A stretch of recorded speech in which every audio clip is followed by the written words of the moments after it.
Желі қолданушылары Тұрсынбек Қабатовтың екінші әйелі туралы жарыса жазуда. Интернет желісінде Тұрсынбек Қабатовтың тоқалы кім және қай жылғы екені қызу талқылануда. Бірі 1997 жылы қыз деп еді, 14 жыл көзіне шөп салса, 15 жасынан бастап жүрген бе деп таңданысын жасыра алмады оқырмандар. Ал кейбіреулері 1994 жылғы қыз 9 сынып бітіріп Қызылордадан Алматыға биге оқуға түседі. Содан кейін Тұрсынбектің концертінде биші болып жұмысқа тұрады. Содан Тұрсынбекті өзіне қаратып алған деп жауап қатады. Ал кейбіреулері 1993 жылы туылған Қызылорданың Айман Талғат қызы есімді келіншек екенін айтады. Тұрсынбек Қабатовтың тоқалы Айманнан 2 ұл, 1 қызы бар.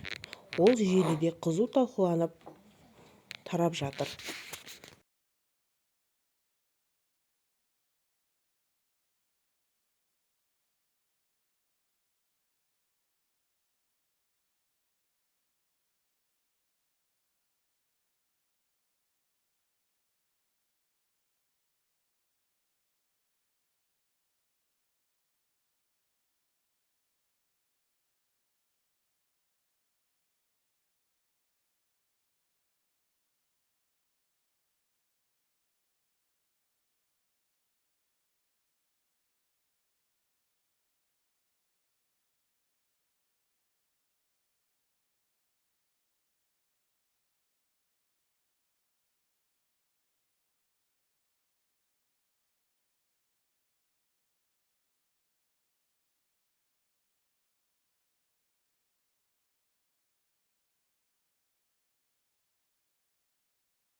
Жақында біліп қалдым, телефондарын барлығын блокқа қойыпты.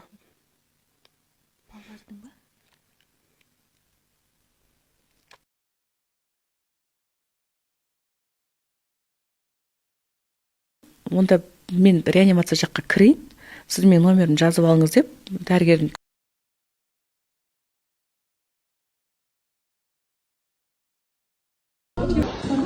Құрметті қазақстандықтар, құрметті достар, әсіресе Батыс Қазақстан облысы Орал қаласында құрметті жерлестер, кейбір адамдар пайда болған екен.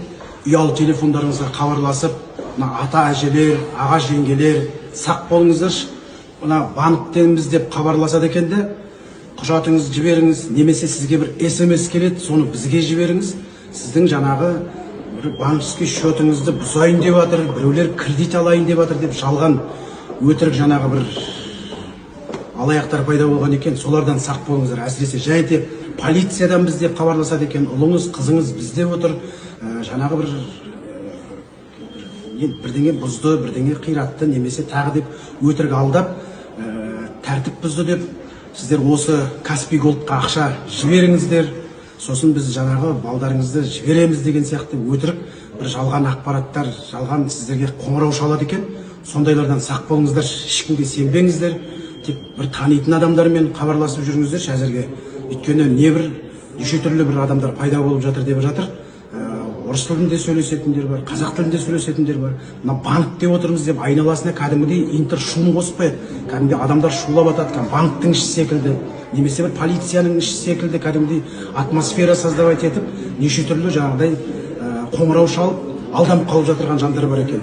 Сақ болайық, сақ болайық, еліміз аман, жұртымыз тыныш болсын. Құрметті жерлестер, құрметті бауырлар.